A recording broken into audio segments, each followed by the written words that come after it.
tema que vocês escolheram, exaltar, é naturalmente um tema muito bonito, falando sobre o quanto Deus deve ser exaltado. E aqui você vai conhecer nesse texto o Deus dos céus exaltando a Jesus Cristo. Se você tiver com a Bíblia ainda aberta, como eu lhe pedi, o verso 9 diz: pelo que também Deus o exaltou. Esse pelo que também é uma expressão por essa situação, por ele ter feito isso, por esta razão, Deus o exaltou soberanamente e lhe deu um nome que é sobre todos os nomes. Então, Jesus é o nosso exemplo. Meus irmãos, é a primeira vez que eu estou pregando aqui, e eu gosto de avisar que o meu ministério é baseado em palavra e unção. Eu vou devagarzinho assim, só até pegar as gorduras, mas depois eu dou até uns pulinhos, falo em mim. Mas eu prefiro falar baixinho para vocês ficarem tentando me ouvir do que entrar aqui, o poder, a glória, não sou eu, e vocês dão uns gritos e não entendem nada. Então eu vou conduzi-los a um conhecimento, e naturalmente quem puder me ajudar dando glória, aleluia, glorificando a Deus, vai ser maravilhoso. Mas eu quero que você, por favor, preste atenção, porque isso é para mudar você, não só para hoje, mas até o arrebatamento. Eu vou te dar uma direção para você viver aquilo que Deus tem na sua vida. O tema que eu vou usar, o centro da vontade de Deus, o melhor lugar. Se você puder dizer comigo, diga comigo: o centro da vontade de Deus, o melhor lugar. Há um lugar ideal, irmãos, que cada ser humano tem que estar, mas não porque ele quer, é que Deus planejou isso. Nós temos que compreender que nós não nascemos por acaso. Não foi porque o meu pai e a mãe casou que eles tiveram uma noite e ali aconteceu uma gravidez inesperada ou não. É tão forte isso que a Bíblia vai afirmar em Jeremias capítulo 1, versículo de número 5, Deus explicando a Jeremias: antes que te formasse no ventre materno, eu te conheci. Você percebe? A expressão aí é muito clara.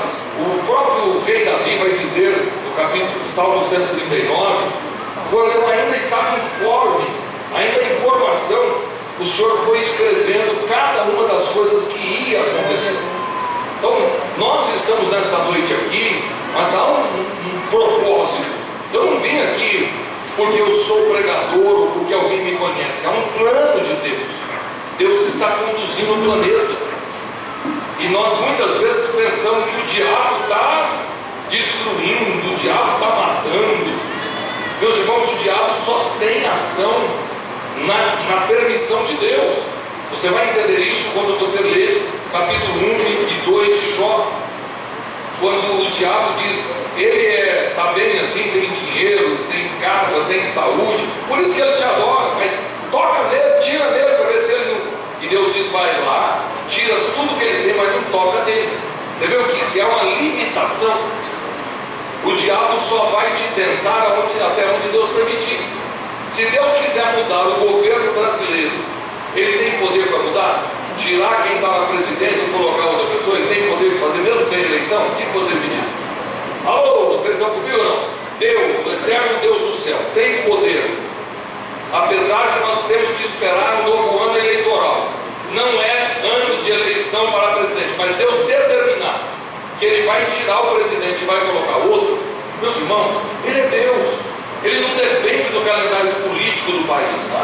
Ele não depende da estrutura de ninguém. Ele é Deus. Glória a Deus. Deus mata e Deus faz viver. Ele coloca reis e tira reis. O Deus dos céus cuida dos detalhes da sua igreja. Ele está preparando este mundo para o arrebatamento. Não tardará a volta de Jesus. Não tardará o dia do arrebatamento. Você já deve ter ouvido algum católico dizendo que ninguém morre na véspera. Você deve ter ouvido algum católico que diz: morreu porque chegou o dia. E tem pessoas que não conhecem Bíblia, é idólatra e entende melhor de cuidado de Deus do que a gente. A gente começa a sofrer uma dor e começa o diabo, o Satanás. E meu irmão, queridos, acredite, Deus cuida dos detalhes. A única coisa que eu tenho que fazer é não pecar. Porque se eu não pecar, o maligno não pode tocar em mim. Olha que coisa forte. Eu sou crente, não bebo, não fumo, não jogo, não minto, não tenho uma vida de prostituição. Eu sou um homem santo na presença de Deus. Como é que o diabo vai tocar na minha vida? A Bíblia afirma que ele não tem condições de fazer isso. Agora, se Deus quiser tratar comigo e usar um infeliz endemoniado para me humilhar, Deus não pode deixar. Agora, eu tenho que entender que Deus está trabalhando para o meu bem. Eu nasci para ser feliz na terra. Eu vou morar no céu, mas eu não nasci na terra só para sofrer. E você também não. A pessoa mais pobre desse país pode ser plenamente feliz morando num barraco. Se ele tiver Jesus, e Jesus estiver abençoando a vida dele, a alegria não está relacionada a coisas. É algo que Deus dá ao homem. E Deus te trouxe aqui para dizer a você e a mim, o centro da vontade de Deus, no primeiro lugar. Se você entender isso e dizer, Deus, eu quero viver a tua vontade, o Espírito Santo vai começar a trabalhar para te levar ao centro da vontade de Deus. Tem lugares que não é bom para mim, mas é bom para o outro. Muita gente precisa do que eu não preciso. Muitas coisas que eu quero, talvez Deus não quer para mim, mas não é porque Ele não gosta de mim, é porque Ele sabe das minhas limitações. Agora, se você começar a partir de hoje, quando as coisas estiverem ficando ruins, depois dessa mensagem começar, Senhor, o que o Senhor quer me ensinar? O que o Senhor está falando? Deus, por que o Senhor permitiu? E aí sim, Deus vai levantar profeta, Deus vai dar sonhos, Deus vai falar através da palavra, e você vai sentir força em qualquer angústia. Aleluia. Filipenses capítulo de número 2, versículo 5. De sorte que haja em vós também o mesmo sentimento que houve em Cristo Jesus. Meus irmãos, o que Paulo está nos chamando na inspiração de Deus, porque a escrita de Paulo, mas a ordem da escrita é divina. Deus está dizendo, você e eu podemos ter o mesmo sentimento que houve em Cristo Jesus. Quais são os sentimentos de Cristo? Meus irmãos, nós somos tão pecadores, será que nós podemos? Podemos, porque quando eu aceito Jesus, Ele me purifica dos meus pecados. Ele me redime no sangue. Eu fui comprado. Eu não tinha direito, mas Ele foi lá e pagou o preço e me trouxe. Aleluias. Meus irmãos, um copo de água, esse plástico aqui ninguém consegue fazer, tem que ser uma máquina. Depois ele vem lacrado, também tem que ter uma máquina. A água que está aqui dentro, ela pode custar R$2, R$1, R$5, mas se eu tirar o dinheiro da carteira e pagar, quem fez a embalagem ou colocou água dentro não é mais dono. Por quê? Eu comprei, fui lá e paguei com o meu dinheiro, agora a água é minha. É isso que aconteceu com a sua vida. Jesus perguntou, quanto é? Eu pago e vou levar para mim. Hoje eu sou dele, porque Ele me comprou, e o preço não foi prata nem ouro, não foi dólar, mas Ele me comprou com o seu sangue derramado na cruz. Aleluia, levante a mão e dê um brado de glória a Deus. O sentimento de Jesus Cristo que está no versículo de número 6, Deus vai nos ensinar que Ele, Jesus, que sendo em forma de Deus, não teve por usurpação ser igual a Deus, mesmo Ele tendo direito, Ele abriu mão desse direito. Diga comigo, mesmo eu dando certo, eu abri mão para que outra pessoa tivesse certo. Já tentou fazer isso com o marido? A senhora está certa, mas ele quer isso, agora está bom. É difícil, irmãos. O senhor é pastor presidente, o senhor está certo. Aí um cabeção, um obreiro, vem e Deus diz, deixa ele. E o senhor está certo, mas é isso que Jesus fez. Ele tinha direito de mandar, ele tinha direito de ser o que ele é, Deus, mas ele abriu mão. Por quê? Porque havia um plano, havia um propósito, olhando como é que o Criador dos homens vai deixar os céus e vai se tornar um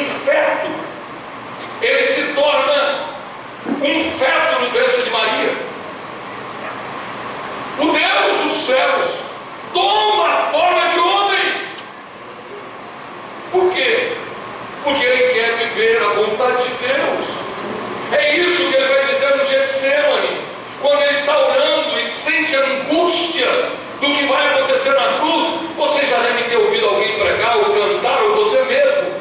Quando Jesus ora no Getsemane, ele diz: Pai,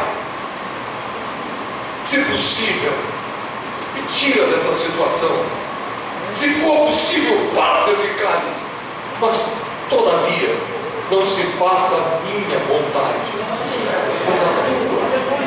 Porque a vontade de Deus é o lugar certo, é o lugar ideal. Às vezes o que está te machucando é o que Deus está te preservando. A porta que Deus fechou é a porta que vai te impedir de fazer loucura. Creia que é um poder maior do que você imagina operando na terra. E a hora que Deus determinar quem é que vai ficar na frente, a hora que Deus disser chegou a hora, meu irmão, alguma coisa vai acontecer. Eu vou ter o atrevimento de dizer aos senhores: quem do campo de Catanduva sonhou que o pastor Benedito seria presidente desse campo?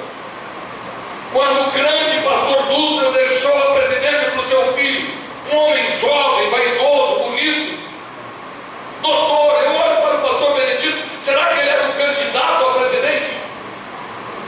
Será que o campo estava orando pelo grande pregador Benedito? Pelo empresário Benedito? Mas havia um plano, havia um propósito, e não pelos méritos dele, ou meu, ou seu, mas um Deus que tem planos e propósito, e vai conduzi-los ao centro da sua vontade. Aleluia! Deixa Deus te levar, deixa Deus conduzir a tua vida, que você possa ter o mesmo sentimento que houve em Cristo Jesus. Achado na forma de homem, versículo 8, humilhou-se a si mesmo, sendo obediente até a morte de cruz. Aleluia. Meus irmãos, na palavra de Deus, no Novo Testamento, só existe duas palavras que estão em aramaico, mas o Novo Testamento é escrito em grego, todo ele. Mas quando o evangelista vai escrever um dos evangelhos, ele usa uma expressão que vocês conhecem, Talita Cumi.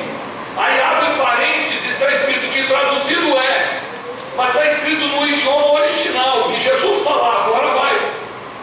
E quando ele diz Talita Cumi, que traduzido é, menina, te digo, levanta, fica na Bíblia escrito. E a segunda vez que aparece o original é lá na crucificação, quando Jesus diz: Elohim, Elohim, lama sabachthani. Essa expressão é tão forte que não dá para escrever em outro idioma, a não ser no idioma que Jesus falava. Mesmo que eu tenha que colocar na frente a tradução, que é Deus meu, por que me desamparaste? Viver no centro da vontade de Deus de vez em quando parece que é a pior coisa que nós fizemos. Obedecer o chamado de Deus parece uma loucura. Deixar uma carreira para servir o ministério parece errado. Mas quando nós estamos no centro da vontade de Deus, Ele cuida de nós, Ele cuida da nossa família. Eu creio, Espírito Santo. Oh, que coisa gostosa começar a sentir o movimento das águas, não pelo meu poder, mas pelo poder da palavra, porque o Senhor te trouxe aqui para dizer: você pode viver melhor se você aceitar Deus te levar para o centro da vontade dEle. Põe a mão em quem está do teu lado e diga para ele: Deus quer te conduzir para o centro da vontade dEle. Diga: Deus quer te levar para o centro da vontade dEle. O Senhor está te conduzindo através de situações, através de profetas. Pare de forçar a porta e deixa Deus trabalhar. Abra a mão e glorifica Deus. Glória a Deus. Deus está cuidando. É, Jesus. Jesus, o meu Jesus, não teve por usurpação ser igual a Deus, mas aniquilou-se a si mesmo,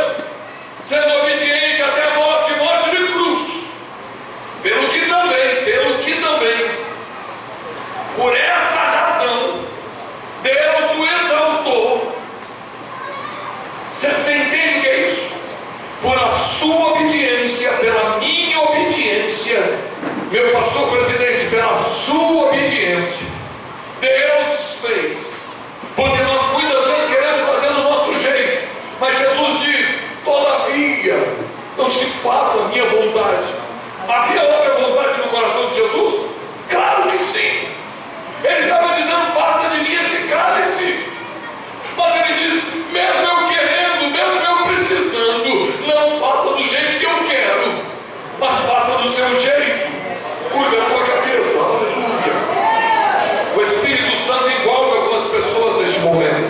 Curva a tua cabeça, fecha os olhos. Por favor, você está num congresso, curva a cabeça, fecha os olhos. Abra a tua boca e diga: Senhor Deus e Pai, em nome de Jesus Cristo, repita isso comigo: Senhor Deus e Pai, em nome de Jesus Cristo, não deixe eu sair do centro da sua vontade. E se eu preciso voltar, Senhor, fala comigo hoje. Seja feita a tua vontade, Deus. Se você puder levantar a mão e glorificar a Deus, o Senhor Deus está procurando aqueles que querem viver o que Ele propôs, que querem viver o propósito, que querem viver a chamada. É este lugar para que o nome do Senhor seja exaltado. Exaltai o nome do Senhor. Meus irmãos, eu sinto a presença de Deus enchendo os nossos corações.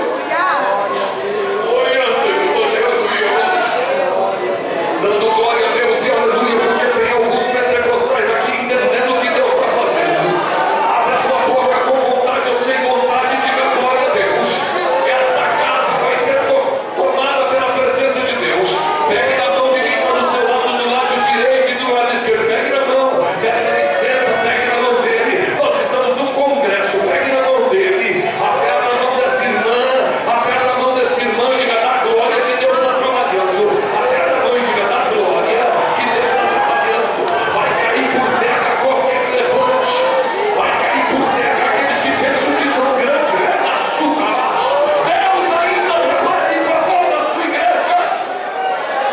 Ele tem domínio. Solte a mão do teu irmão dando glória a Deus. Se você obedecer, se você entender o que Deus quer, você vai sentir os maiores milagres que o ser humano pode viver. O Senhor Deus vai trazer a provisão. O Senhor Deus vai trazer o consolo. O Senhor Deus vai trazer luz para que você caminhe na luz. Mas você tem que entender que o propósito de Deus não é igual para todos nós. Deus tem um plano com cada um.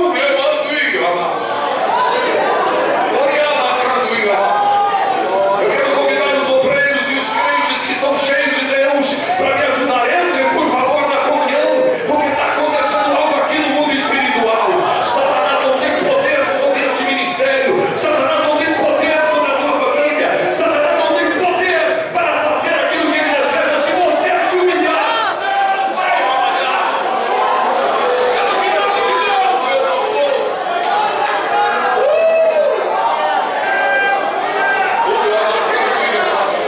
Quando se entende que o centro da vontade de Deus é o melhor lugar, levante a mão. Eu creio. Até aqui estamos resolvidos? Eu entendi, você entendeu.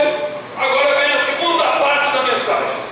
E como é que eu faço para saber se eu estou no centro da vontade de Deus? Às vezes a gente quer muito, né? Sonha, exige. Então, escreve aí se você puder, ou no seu coração você lembra. O primeiro sinal para conhecer a vontade de Deus, diga comigo: o primeiro sinal para conhecer a vontade de Deus, paz no coração. Porque o Espírito de Deus habita em mim, e eu sinto paz quando Ele está no negócio. Está tudo dando errado, mas eu estou em paz.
sabe o texto todo. Jesus disse mesmo: acalma-te, E aí eles começam a tremer e dizem: quem é esse? Que até o vento e o mar lhe obedecem. Eles estavam com Jesus, irmão, mas ainda estavam em dúvida. Jesus diz: ô homens de pouca fé. E aí veio Pedro negando Jesus porque ficou com medo de morrer. 3 vezes chora amargamente, até que vem o batismo com o Espírito Santo no capítulo 2. Pedro se levanta, enfrenta todos aqueles que estão zoando, criticando quem está falando em língua. Esses homens não estão embriagados essa hora do dia, mas esses homens estão vivendo o que Joel profetizou e se torna um forte pregador. Ele vai ressuscitar uma mulher e vai entrar no quarto com ela sozinho e vai dizer: desçam todos vocês, e o corpo está ali, e ele vai orar e a mulher vai levantar. Pedro vai ser um instrumento tão poderoso na mão de Deus, que a Bíblia diz que as pessoas disseram: se nós não pudermos chegar perto, mas a sombra dele passar perto de nós já está bom. Imagine se ele ficou forte. Só que aconteceu algo no capítulo de número 12. O seu companheiro de ministério, Tiago, foi morto pelo governo federal, sentença de morte, cortaram a cabeça, e ele foi preso para morrer depois da festa. Ele está com sentença de morte, o colega de ministério já foi enterrado, e o que ele está fazendo na cadeia, pastor? Não, ele está dormindo. Será que ele aprendeu com Jesus? Se eu for morrer, quem vai impedir? Ele não está orando, irmão. A igreja está orando por ele e ele está dormindo. Por quê? Diga comigo, ele aprendeu. Quando eu estou no centro da vontade de Deus, não é a minha força, não é o meu jeito, é o jeito de Deus. Ele aprendeu que lá na tempestade Jesus disse: o barco não vai afundar. E se tiver de afundar, quem é que vai impedir? E Jesus estava dormindo e ele disse: tem hora que é só dormir. O anjo toca nele, acorda, tira ele de lá. E quando ele está lá do lado de fora, com a capa, com o sapato no pé, ele olha, eu percebo, parece que ele estava com um sono tão pesado que ele acha que está tendo uma visão.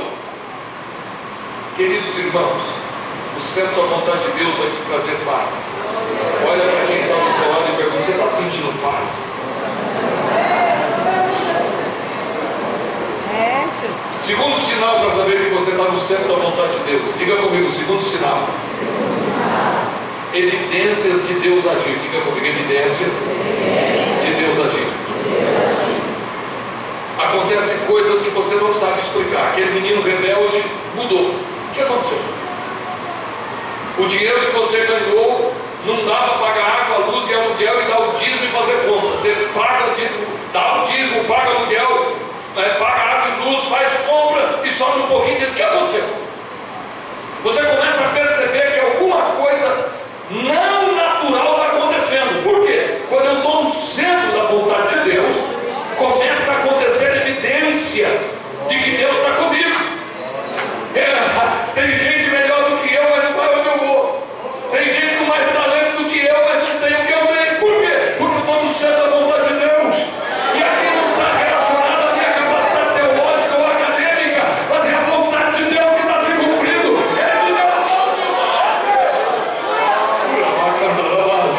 Quem crê que o centro da vontade de Deus é o lugar certo? Crê nisso? É o melhor lugar. Então você aprendeu primeiro que o centro da vontade de Deus é o melhor lugar. Segundo, sinais para você entender. Eu só te dei 2, tem uns 10, mas eu preciso terminar. Agora vem comigo. Eu quero que isso marque a sua vida. Por favor, nós não somos iguais. E é difícil entender isso, porque Deus não faz acepção de pessoas. Mas Deus não vai me abençoar como abençoou o A, o B e o C. A bênção de cada um é individual. Existe um grande número de promessas que é para todos. Qualquer ser humano que receber Jesus como Salvador está salvo. Qualquer ser humano que pedir perdão dos seus pecados no nome de Jesus e tê-lo como Salvador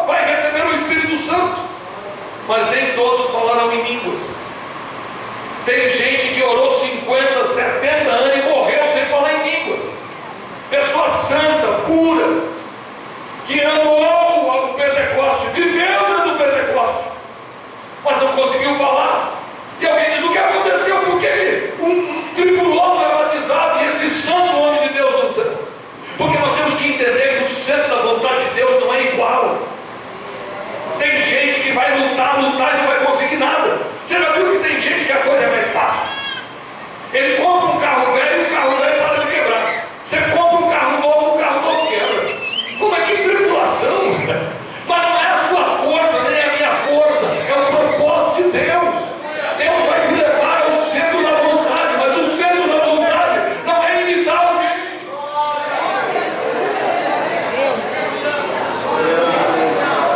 Pega a mão de quem está no teu lado. Aleluia. Aleluia. Segura a mão dele.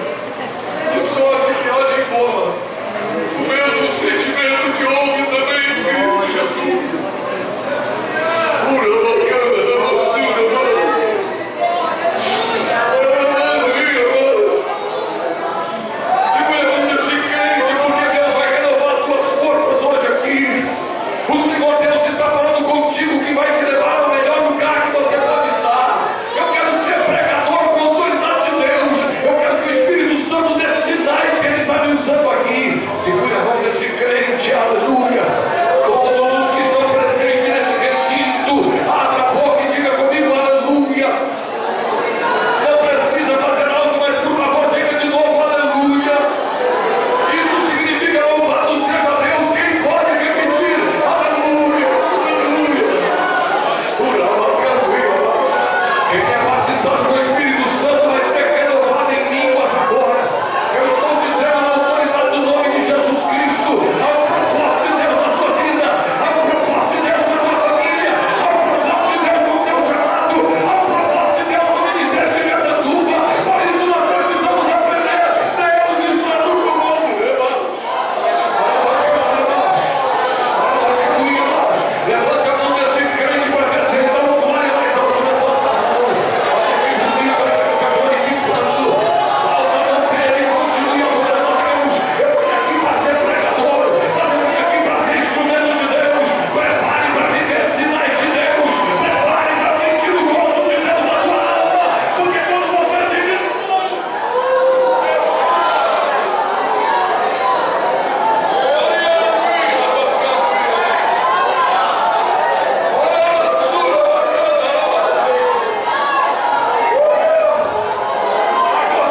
tá gostoso.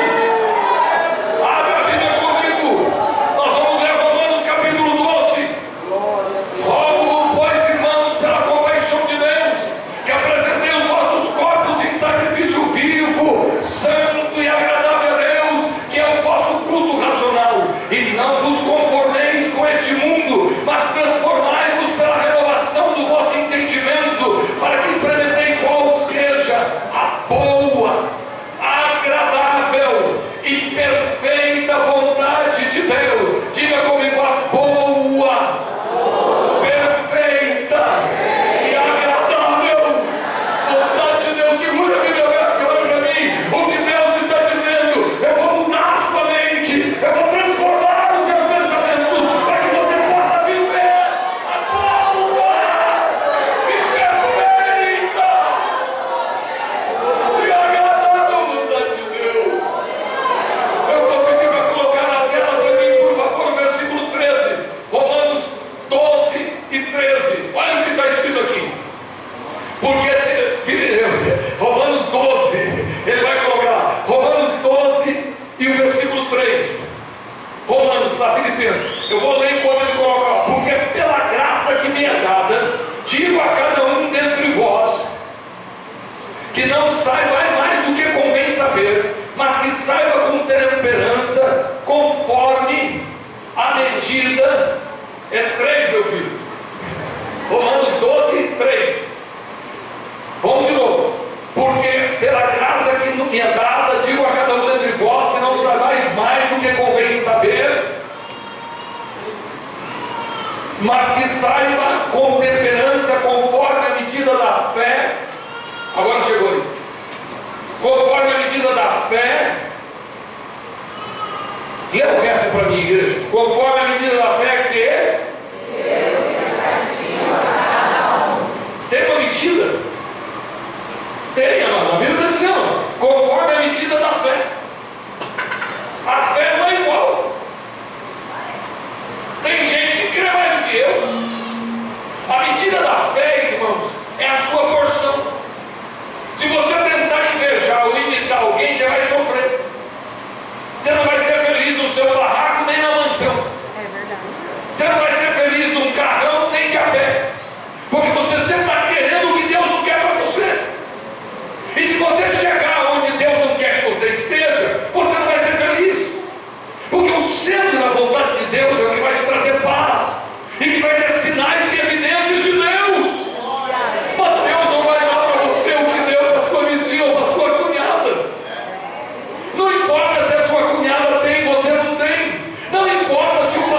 O grande rei Davi, ele é um menino, ele não pede para ser rei, ele não sonha em ser rei, ele não deseja ser rei, mas ele está lá cuidando das ovelhas, está tendo consagração de rei na casa dele, e ele está lá cuidando das ovelhas, porque isso não é para mim.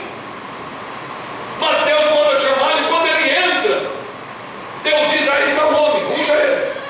Ele é ungido rei, mas ele vai sofrer 13 anos, diga comigo, vai sofrer 13 anos. E eu falo: meu Deus, mas Deus não ungiu o cara. Ele não está com poder. A Bíblia diz no texto, 1 Samuel 16 e 13, a Bíblia diz que a partir daquele momento, o Espírito do Senhor se apoderou de Davi. Ele está ungido e o Espírito de Deus se apodera dele. E em vez dele ir para o palácio, ele vai matar urso e leão, vai enfrentar gigante e vai ser traído pelo rei. O rei prepara cilada de morte para ele ir buscar e matar 100 filisteus. Ele mata 200 e traz o que ele pede. Mas, meus irmãos, o homem é ungido para ser rei, não é ungido para ser soldado. O homem foi ungido para ser soldado. Você percebe que de Saul foi diferente? Saul está procurando jumento, e aí não acha jumento, e aí ele vai na casa do profeta. Quando ele chega na casa do profeta, olha só a diferença. Já tem um lugar preparado para ele, um lugar na cabeceira da mesa, de honra, já tem comida especial. Esse Deus já mandou preparar para você. Você vai ser rei. Ele não quer, ele se esconde atrás da bagagem, mas Deus não põe Saul em nenhuma aflição de Davi. Que isso? Se os dois vão ser rei. Mas o plano de Deus é diferente. Pare de querer imitar. Se alegre com o que você tem. Seja fiel onde Deus te colocou. Seja feliz com o que Deus te deu. Porque essa noite Deus te trouxe aqui para falar ao teu coração de maneira clara. Se você exaltar o nome dele, ele vai trabalhar a seu favor. Queridos irmãos, Davi é rei, e quando ele assume o trono, os filisteus cercam a cidade para matá-lo, e o reinado dele é feito de luta contra o filisteu. Ele conquista a cidade dele, ele conquista, é tudo na espada. Se você ler pelo menos 7, 8 salmos, ele está dizendo: ah, se não fosse Deus, os meus inimigos tinham me engolido vivo. Chorei tanto que minha cama estava num rio de lágrimas, sofreu aflição. Aí vem Salomão, nasceu no palácio. Quem nasce no palácio como filé mignon, estuda nas melhores escolas, sim ou não? Com quem Salomão lutou? Qual foi o treinamento de Salomão? Qual foi o gigante que ele matou? E sabe o que é mais forte do que isso? Salomão não tem uma palavra dele, nenhuma palavra, nem quando o pai é tirado do trono para o Absalão. Cadê Salomão? Que não defende o pai. Cadê Salomão? Quando Davi enfrenta as suas guerras, ele não é o menino que está do lado do pai, e o pai está morrendo, e o segundo irmão dele está se autodeclarando rei, e ele está dizendo, celebrando, matando, fazendo churrasco. E aí chega o profeta e diz para a mãe de Salomão: mas o Davi, o rei, não prometeu que Salomão, seu filho, seria? Então entra na presença. Cadê Salomão? Está a mãe e o profeta. O profeta diz: entra na presença do rei, e quando o rei te atender, você faz ele lembrar da promessa, e eu entro em seguida, e aí eu vou falar que isso é de Deus, e aí ele vai mandar chamar Salomão. Já tinha alguém que tinha tomado posse. Cadê Salomão? Você percebe que é diferente a chamada? Tem um que é soldado, tem outro que é príncipe. Tem um que parece que tudo é facinho, mas tem gente que só nasceu para lutar. Já deu problema no nascimento, no parto. Tudo quanto é peste pegou, cachumba, virose. Toda a gripe, e o seu irmão não pega nada. Mas Deus sabe quem nós somos. Se você não é Davi, mas é Salomão, está tudo bem. Pare de reclamar. E diga: Deus, eu quero viver do centro da sua vontade.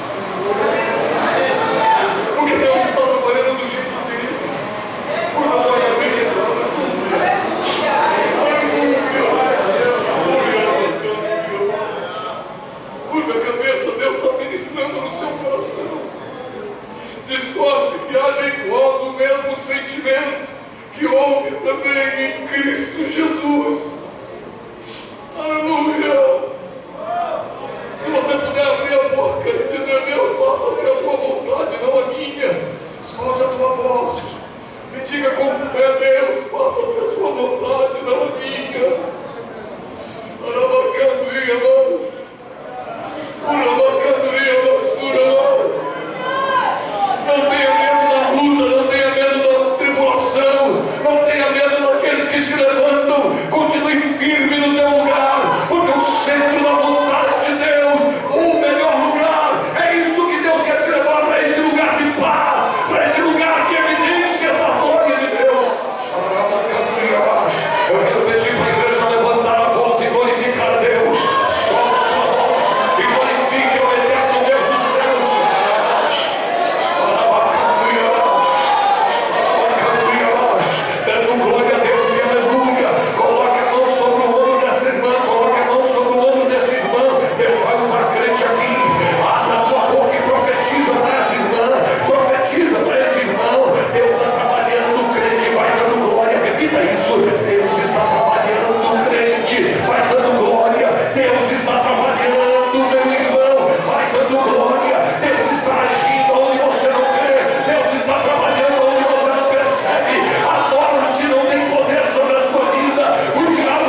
Versículo de número 15 e 16.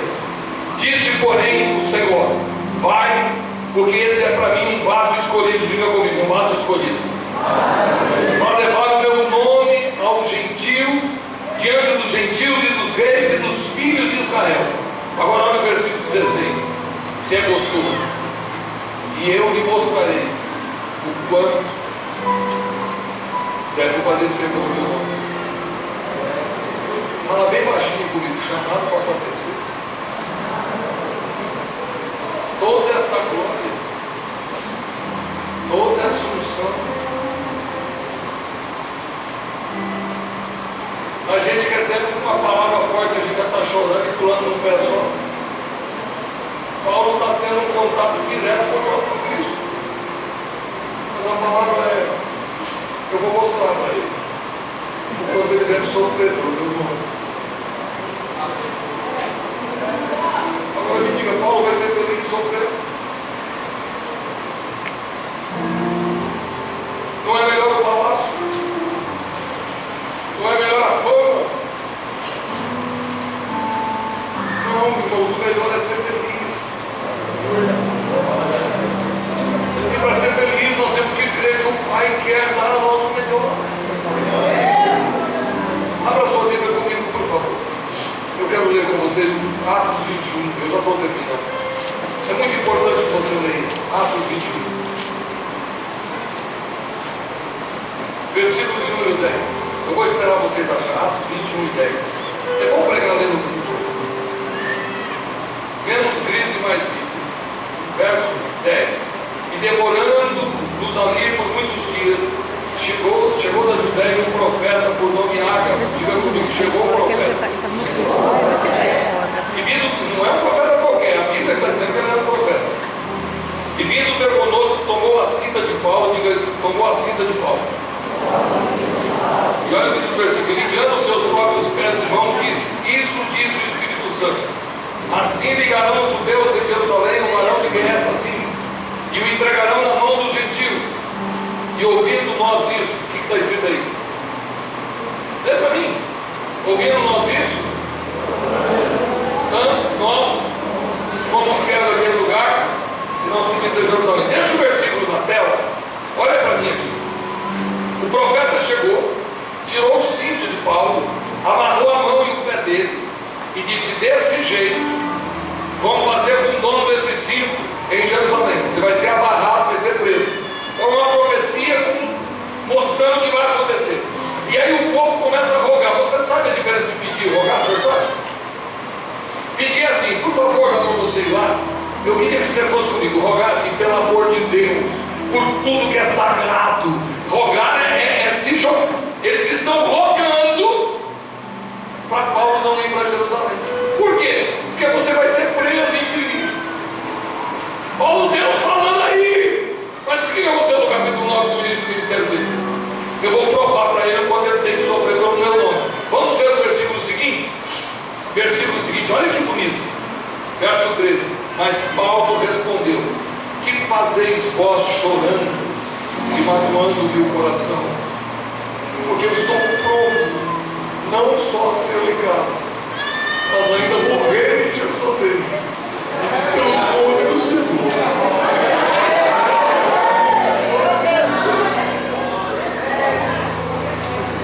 Eu quero estar no centro da vontade de Deus.